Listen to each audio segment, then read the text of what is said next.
Olá, tudo bem? Nossa aula de hoje será inicialmente sobre os crimes contra a paz pública, ou seja, incitação ao crime, artigo 286 do Código Penal, apologia de crime ou criminoso, artigo 287, e o importante delito de quadrilha ou bando, no artigo 288. Repito, todos inseridos no Código Penal, no capítulo 9, sob a denominação há pouco mencionada, crimes contra a paz pública. Também na presente aula, começaremos a discorrer sobre os crimes contra a fé pública, abordando os primeiros dispositivos do título 10 do Código Penal. Pois bem, iniciemos então pelo artigo 286. Como já foi dito, o bem jurídico protegido neste caso é a paz pública. Trata-se do sentimento de tranquilidade que deve imperar no meio social.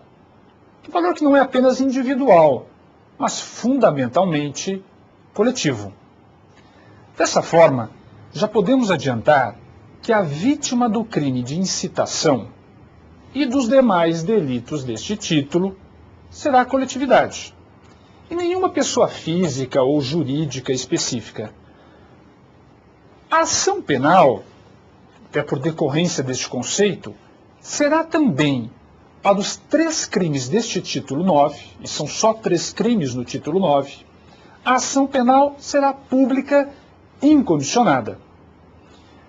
O artigo 286, sobre o qual estamos agora estudando, contém a seguinte redação: incitar publicamente, cuidado com este elemento, publicamente, a prática de crime. O verbo incitar, verdadeiro elemento objetivo do tipo, significa estimular, instigar ou provocar. Note-se que a incitação deverá ser para a prática de crime, ou seja, de fato definido na lei penal como crime. A incitação para a prática de contravenção ou qualquer outra conduta no campo moral será um fato atípico.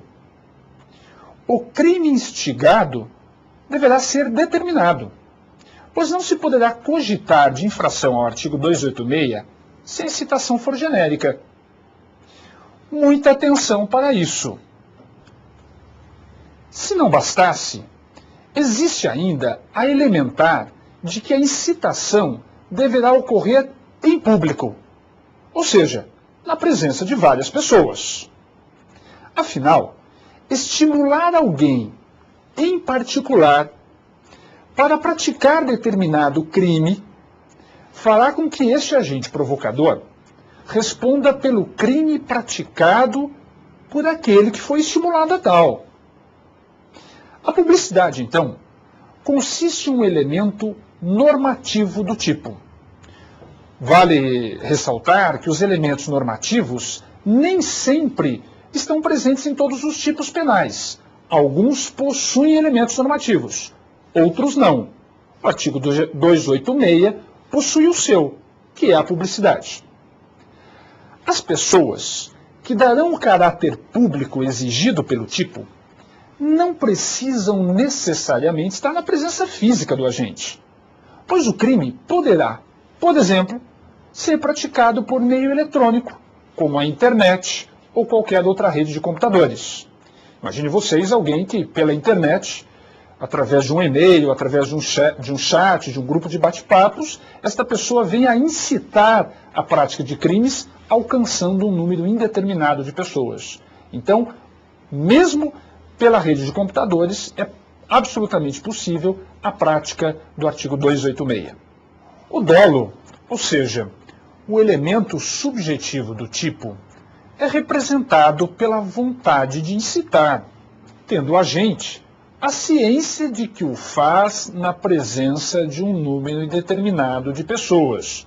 Muito embora, vale dizer, o tipo penal não imponha esse número mínimo. consulte o artigo 286. Não há indicação do número mínimo de pessoas para que haja a presença deste elemento normativo, que é a publicidade. Muito bem. O sujeito ativo é qualquer pessoa, o que permite classificar este crime como um crime comum. Não fosse assim, o crime seria próprio, ou seja, exigir-se-ia do agente um elemento, uma característica especial, uma elementar, e desta forma, se assim fosse, não é o caso do artigo 286, o crime seria então um crime próprio. Trata-se, ademais, de um crime formal, sendo que a consumação dar-se-á com a incitação pública, ainda que o incitado não venha a praticar crime algum. Admite-se a tentativa, apenas e tão somente na forma escrita. Se a incitação for verbal, não caberá tentativa, porque ou o agente fez a incitação de forma verbal e o crime consumou-se, ou não foi feita incitação alguma, e aí, evidentemente, que não haverá crime. A pena desse delito é de detenção de 3 a 6 meses ou multa. Veja que nós temos a pena alternativa, ou privativa de liberdade, ou uma pena pecuniária. Dessa forma, trata-se de uma infração penal de menor potencial ofensivo, de competência do juizado especial, do juizado especial criminal, cujo procedimento será regido pela Lei 9.099/95. Importante registrar que se a pessoa fizer, ainda que publicamente, muita atenção para isso, a defesa do aborto, da descriminalização das drogas e outras condutas semelhantes, por óbvio, não estará cometendo crime algum. Muito pelo contrário, nesses casos, estará exercendo seu direito constitucional de liberdade do pensamento, protegido pelo artigo 5º, inciso 4º da Constituição Federal. Então, muito cuidado com isso. Quando as pessoas expressam a sua opinião, sem fazer propriamente a apologia ou a incitação à prática de crime, à prática criminosa, essas pessoas estarão, repito, exercendo um direito constitucional. Já dissemos que a incitação se consuma independentemente da prática do crime provocado. Contudo, prevê o parágrafo 1º do artigo 19 da Lei de Imprensa que, se a incitação for seguida da prática do crime, serão aplicadas as penas deste último ao agente provocador. Note a importância desse tema. É como se o agente, aquele que fez a incitação, tivesse participação nesse resultado criminoso. Outro ponto, importantíssimo aliás, caso o agente venha a induzir ou incitar a discriminação ou preconceito de raça, cor, etnia, religião ou procedência nacional, atenção, a conduta será bem mais grave, encontrando enquadramento no disposto no artigo 20 da Lei 7716 de 89. Depois consulte esse dispositivo, consulte esta lei, extremamente importante. É a lei que trata dos crimes de racismo. Nesse caso, a pena é de reclusão de 1 a 3 anos e multa, podendo alcançar uma pena ainda maior de 2 a 5 anos e multa se o crime for cometido por intermédio dos meios de comunicação social ou publicação de qualquer natureza, tal qual o disposto no parágrafo 2º do citado artigo 20, repito, da Lei de Racismo, que é a Lei 7716 de 89. Vale lembrar que este crime de incitação ao racismo é inafiançável e imprescritível, conforme mandamento constitucional previsto no artigo 5º, inciso 42. Veja, portanto, a quantidade de questões importantes que podem ser extraídas de um crime aparentemente sem importância. Passemos agora à análise do artigo 287, definido como apologia de crime ou criminoso. Já podemos adiantar que os sujeitos ativo e passivo são os mesmos. O autor poderá ser qualquer pessoa, enquanto a vítima será a coletividade. O artigo 287 tem a seguinte redação: fazer publicamente apologia de fato criminoso ou de autor de crime. Note que a publicidade é, mais uma vez, elemento normativo do tipo, sobre o qual discorremos há pouco. Fazer apologia é enaltecer, exaltar, louvar. O elogio deverá ser feito a fato criminoso, ou seja, a fato real, que se amolda à lei penal, e também a autor de crime. Mais uma vez, devemos excluir a contravenção.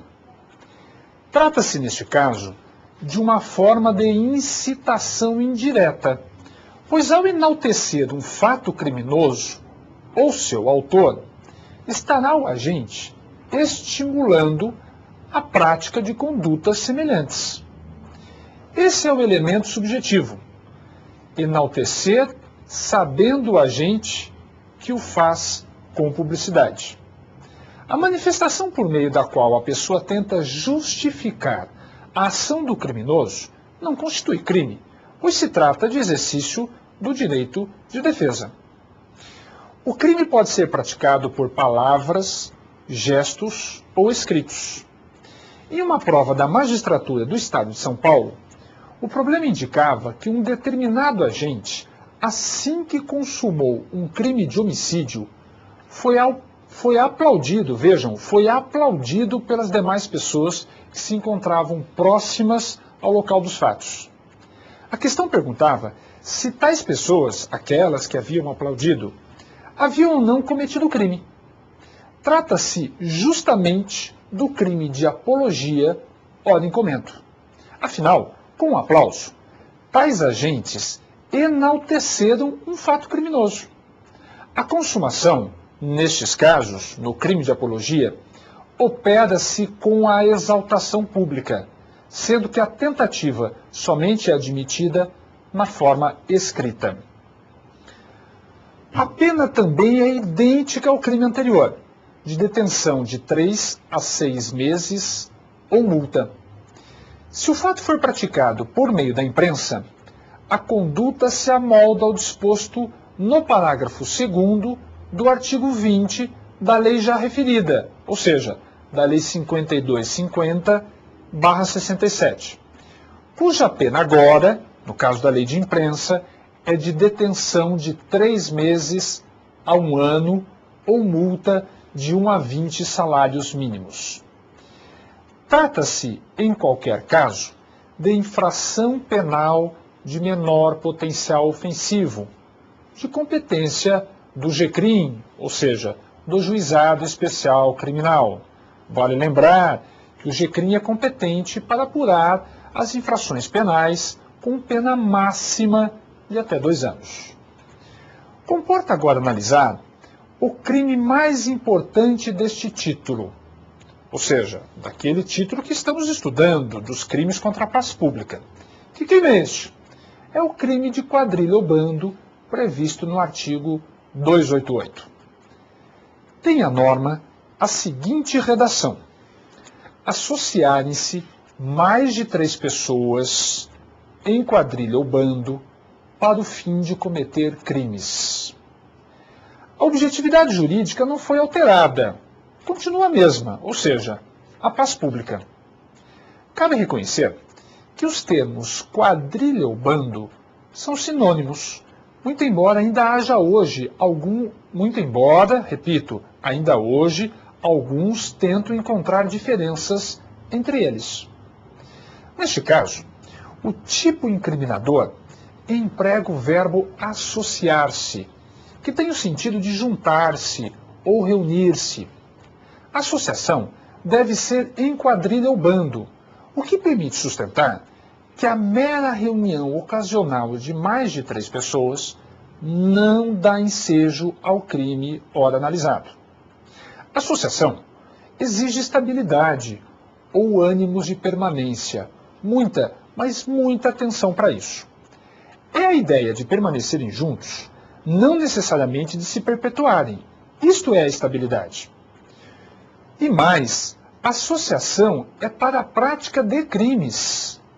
Note que a palavra crime está no plural, e isso não se deu por acaso, pois se houver a reunião de mais de 3 pessoas para a prática de um único crime, estaremos diante de atos preparatórios que visam a execução de uma única infração penal. Caso venha de fato a ser cometida esta infração penal, esta única infração penal, teremos então um crime praticado em concurso de pessoas, sendo que tal circunstância poderá, em muitos casos, como no crime de furto, por exemplo, artigo 155, parágrafo 4º, inciso 4º, qualificar o crime ou mesmo promover um aumento de pena. O aumento de pena está presente no roubo. O concurso de pessoas, conforme prevê o artigo 157, parágrafo 2º, inciso 2 do Código Penal, é uma causa de aumento de pena no roubo. Nesses casos, no furto e no roubo, insisto, não haverá a estabilidade e apenas o concurso, ocasional de pessoas. Para ver o crime de quadrilha, a associação, repito, deve ser estável, com o dolo de permanecerem juntos. E o tal ânimos de permanência, é o tal ânimos de permanência sobre o qual já discorremos. Tem sido comum a autoridade policial incluir no auto de prisão em flagrante, ou mesmo no inquérito policial instalado por portaria, o crime de quadrilha ou bando pelo simples fato da infração ter sido, em tese, cometida por 4 ou mais pessoas. Deve-se tomar muito cuidado com isso. Ou seja, não confundir o concurso ocasional de pessoas com o crime de quadrilha propriamente, que exige a elementar da estabilidade. Veja quantas vezes eu agora, nesta aula, citei a estabilidade, que é a elementar do crime de quadrilha. Ademais, os agentes visam a prática de crimes indeterminados. Se houver reunião para a prática de contravenções penais, não haverá o crime de quadrilha. Neste crime, do artigo 288, como sujeitos ativos, teremos no mínimo 4 pessoas. Por isso, esse crime pode ser classificado como plurissubjetivo ou de concurso necessário, mas de condutas justapostas, ou seja, que convergem no mesmo sentido. Pois os crimes de concurso necessário podem também ser de condutas contrapostas, como é o caso da rixa, no artigo 137 do Código Penal. Para compor a quadrilha, na qualidade de sujeito ativo, o tipo não faz qualquer exigência, podendo tratar-se, neste caso, de qualquer pessoa. Nada impede que um ou mais integrantes da quadrilha sejam inimputáveis. Ainda assim, desde que haja no mínimo 4 pessoas, o crime estará caracterizado. O sujeito passivo continua sendo a coletividade. Trata-se de um crime de perigo comum e abstrato, e de efeitos permanentes. Enquanto houver a estabilidade, o crime estará produzindo seus efeitos, permitindo a prisão em flagrante dos agentes a qualquer tempo. No tocante à consumação, ela ocorre com a estabilidade do grupo, independentemente de terem sido ou não cometidos os crimes visados pela quadrilha. É bem verdade, eu digo sempre isso nas minhas aulas, que o fato da quadrilha praticar vários crimes torna fácil a prova de sua ocorrência, mas não será a eventual dificuldade das provas que alterará o conceito do crime. Insiste assim que para a consumação do crime previsto no artigo 288 do Código Penal, basta a constatação da estabilidade do grupo, que reúne 4 ou mais pessoas. Esse é um ponto muito relevante. Diante de tais elementares, não se admite tentativa em caso de quadrilha. Havendo estabilidade, o crime se consuma. Sem ela, não há crime. Importa registrar que o crime de quadrilha é autônomo em relação àqueles visados pelo agrupamento. Já sabemos que não depende desses últimos para se consumar. E mais, caso os delitos visados venham a ser praticados, haverá concurso material com a quadrilha. Devemos tomar cuidado com os crimes que prevêem o concurso de pessoas como majorante. É o que faz, por exemplo, e já tratamos disso há pouco, o furto, ao tratar de tal circunstância como qualificadora no inciso 4º do parágrafo 4º do artigo 155, ou o roubo, que atribui à mesma circunstância uma causa de aumento de pena, tal qual disposto no inciso 2º do parágrafo 2º do artigo 157. Nesses casos, a doutrina e a jurisprudência divergem. Para alguns, existindo a majorante, não haverá o crime de quadrilha, sob pena de bis in idem. Contudo, como são crimes autônomos, pode-se, de outro lado, admitir o crime do artigo 288 em concurso com os exemplos citados, incluída a majorante do concurso de pessoas. A pena do artigo 288 caput é de 1 a 3 anos de reclusão, o que permite a suspensão condicional do processo, conforme previsão no artigo 89 da Lei 9.099/95. Todavia, prevê o parágrafo único que se a quadrilha ou bando é armado, aplica-se a pena em dobro. Neste caso, tem-se entendido que basta um dos integrantes utilizar arma que a causa de aumento de pena deverá incidir. A arma poderá ser própria, aquela arma que serve para ataque ou defesa, ou imprópria. Neste caso, no caso da imprópria, a arma não tem a finalidade de ataque ou defesa, mas pode ser usada como tal. Exemplo, uma faca de cozinha. Quanto à pena, estatui ainda o artigo 8º da Lei dos Crimes Hediondos, Lei 8.072 de 90, que ela será de 3 a 6 anos de reclusão quando se tratar de crimes hediondos, prática de tortura, tráfico ilícito de entorpecentes ou terrorismo. Veja, portanto, se estes forem os crimes visados pela quadrilha, a pena do artigo 288 será muito maior, ou seja, de 3 a 6 anos de reclusão. Esgotada a análise dos crimes contra a paz pública, vamos virar nossa página e começar tema completamente novo, tratando agora dos crimes contra a fé pública. Cuidaremos nesta aula de tratar dos crimes de moeda falsa, previstos no primeiro capítulo, nos artigos 289 a 292. O artigo 289 dispõe propriamente do crime denominado moeda falsa.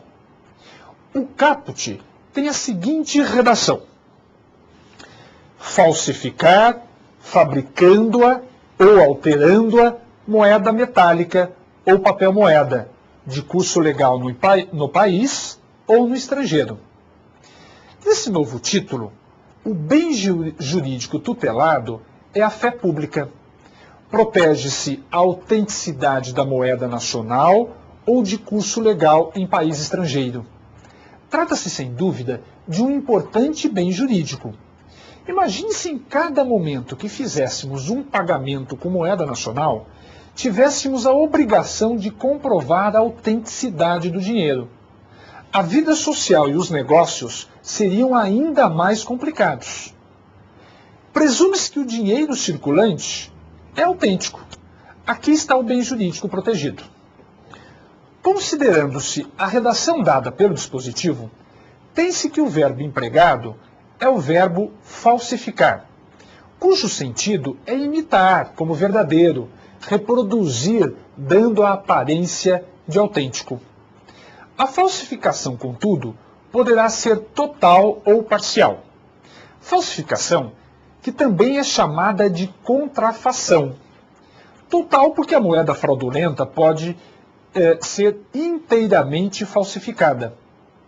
De uma simples folha de papel, sem qualquer valor, transforma-se o objeto em papel moeda, dando a aparência de uma nota de real ou de outra moeda de curso legal no país estrangeiro. Vejam que, portanto, infelizmente eu tenho que dar essa notícia. Não se pode ter em casa uma fábrica de dinheiro, sob pena de crime do artigo 289. Por meio da alteração, outra forma de falsificação, o agente confere agora à moeda real, após a modificação, valor maior. Exemplo, o sujeito de posse de uma nota de R$1 transforma-a fraudulentamente em uma nota de R$100. Cabe insistir que o objeto material do crime é a moeda em papel ou em metal, de curso legal no país ou no estrangeiro. A falsificação da moeda americana, ou seja, o dólar, em território brasileiro, também é crime de competência da Justiça brasileira. Nenhum problema quanto a isso. Aliás, por falar em competência, no caso do crime em estudo, a competência será sempre da Justiça Federal. Cuidado para isso. O dolo consiste em saber que está o agente falsificando a moeda. Se a conduta ocorrer em tom de brincadeira ou com expressão artística, por óbvio, não haverá crime. O sujeito ativo será qualquer pessoa, enquanto o sujeito passivo principal é o Estado, sendo certo que poderá haver secundariamente uma pessoa física ou jurídica também figurando como vítima. A consumação dá-se com a mera falsificação, ainda que o agente não coloque a moeda falsa em circulação. A tentativa, do ponto de vista técnico, é absolutamente possível, visto que a execução é fracionada. Na prática, não será nada fácil deparar-se com um crime de tentativa do crime de moeda falsa. Vale lembrar que se a moeda for grosseiramente falsa, não terá capacidade de enganar as pessoas, de modo que não violará o bem jurídico protegido, mesmo que exista o elemento subjetivo, mesmo que o agente tenha o dolo de falsificar.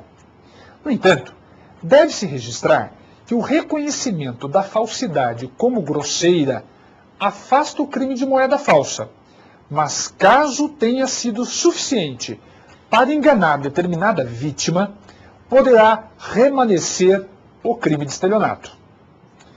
Afinal, neste caso de violação ao artigo 171, praticado contra o patrimônio de pessoa certa, a falsidade grosseira ou não depende da vítima. Se a moeda tida como grosseiramente falsa serviu para enganar o ofendido, uma pessoa mais simples, haverá então o crime de estelionato. É exatamente o que prevê a súmula número 73 do STJ, com a seguinte redação: a utilização de papel moeda grosseiramente falsificado configura, em tese, o crime de estelionato da competência da Justiça Estadual. Cabe insistir que, por ser a moeda falsa um crime contra o Estado, a classificação de ser ou não grosseira a falsidade depende de uma análise objetiva, independentemente de eventual vítima secundária. De outro lado, caso a moeda grosseiramente falsa tenha servido para enganar determinada vítima, com obtenção de vantagem, ter-se-á o crime de estelionato, pois neste caso, a capacidade da fraude, como grosseiro ou não, depende da situação do ofendido. Imprimindo-se uma análise agora subjetiva. De qualquer forma, já que se está falando do crime de estelionato, predomina o entendimento de que, havendo o delito de moeda falsa, o citado crime contra o patrimônio restará absorvido. Todavia, há entendimento em sentido inverso. Muito bem, a pena do crime ora em comento é de reclusão de 3 a 12 anos e multa.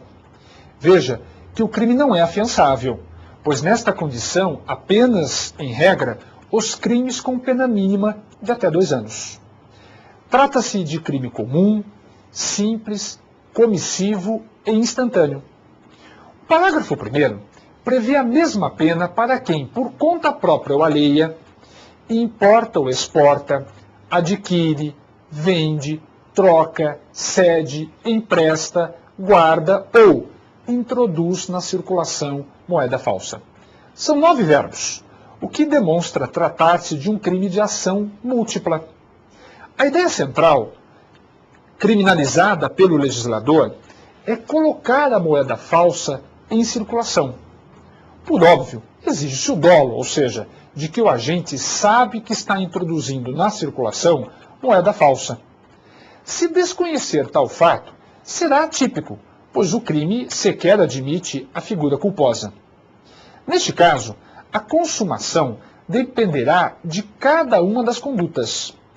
Havendo conexão entre elas, ante o princípio da alternatividade, haverá um único crime. Atenção!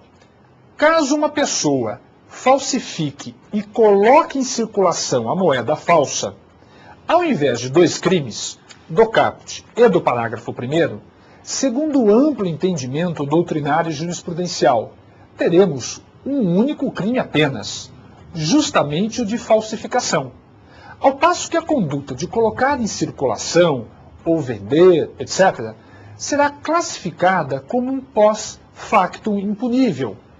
Invocamos aqui o importante princípio da consunção, muito recorrente nas provas da OAB, muito recorrente nos concursos públicos. Ainda no artigo 289, o seu parágrafo 2º trata de uma figura privilegiada, pois quem, tendo recebido de boa-fé, como verdadeira, moeda falsa ou alterada, depois a restitui à circulação, após conhecer a sua falsidade, neste caso, a pena será de detenção de 6 meses a 2 anos e multa. O crime agora é de competência do GCRIM. Mas para ocorrer tal hipótese, verdadeira figura privilegiada, o agente deverá receber a moeda de boa-fé e, depois de conhecer a falsidade, a restituir à circulação, quando na realidade deveria comunicar-se com as autoridades para promover-se a apreensão da moeda e apurar-se o crime do artigo 289. Caso receba inicialmente a moeda de má-fé e depois restitua à circulação, o crime será o do parágrafo 1º. Se receber de boa-fé e devolver à circulação sem conhecer a falsidade, o fato, por óbvio, será atípico. Temos ainda um parágrafo 3º no artigo 289, com a seguinte redação: é punido com reclusão de 3 a 15 anos e multa o funcionário público, ou diretor, gerente ou fiscal de banco de emissão que fabrica, emite ou autoriza a fabricação ou emissão. Inciso 1º, de moeda com título ou peso inferior ao determinado em lei, de papel moeda em quantidade superior à autorizada. Nada tão importante. Por fim, cabe destacar o parágrafo 4º. Nas mesmas penas, incorre quem desvia e faz circular moeda cuja circulação não estava ainda autorizada.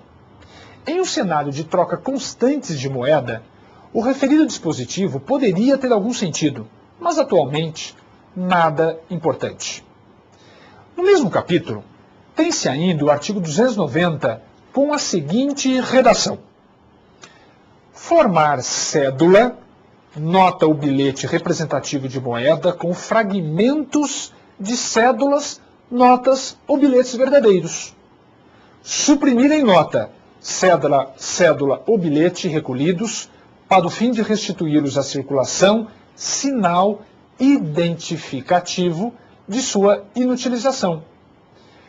Restituir à circulação cédula, nota ou bilhete em tais condições, ou já recolhidos para o fim de inutilização. A objetividade jurídica e os sujeitos ativo e passivo são os mesmos.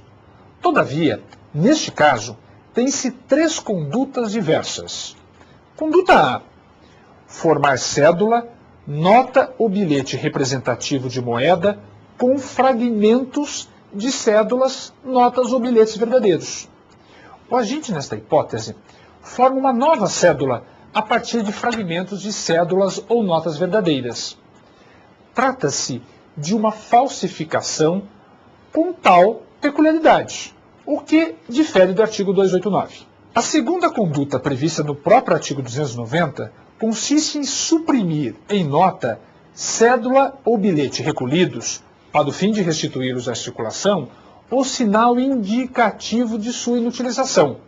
Neste caso, a cédula deveria ser recolhida, mas o agente suprime o sinal de inutilização, visando a restituição à circulação. A última conduta prevista no mesmo 290 consiste em restituir à circulação cédula, nota ou bilhete em tais condições, ou seja, recolhidos para o fim de inutilização. Conduta semelhante à anterior, mas agora o agente deverá devolver à circulação moeda já recolhida, enquanto que no item anterior o autor da ação apenas suprime o sinal indicativo de inutilização. A pena desses crimes é de reclusão de 2 a 8 anos e multa. O máximo da pena de reclusão é elevado a 12 anos e multa, segundo o parágrafo único, se o crime é cometido por funcionário que trabalha na repartição onde o dinheiro se acha recolhido, ou nela tem fácil ingresso em razão do cargo. Compete abordar agora o artigo 291, que possui a seguinte redação: fabricar, adquirir, fornecer, a título oneroso ou gratuito, possuir ou guardar maquinismo, aparelho, instrumento ou qualquer objeto especialmente destinado à falsificação de moeda.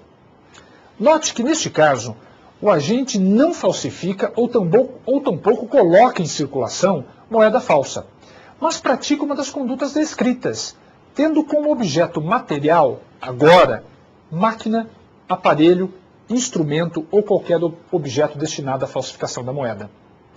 Como o crime deixa vestígios, haverá necessidade de perícia para constatar a materialidade do crime, ou seja, de que a máquina ou o instrumento destina-se à falsificação de moeda.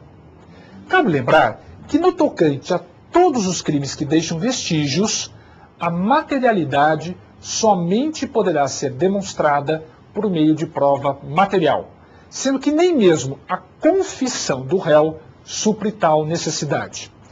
É o que prevê o artigo 158 do Código de Processo Penal. Objetividade jurídica e sujeitos ativo e passivo são os mesmos do crime de moeda falsa previsto no artigo 289. A consumação dá-se com a prática de qualquer dos verbos. As condutas possuir ou guardar geram crimes permanentes. A tentativa é possível e a competência continua sendo da Justiça Federal. Assim será em relação a todos os crimes relacionados com moeda falsa.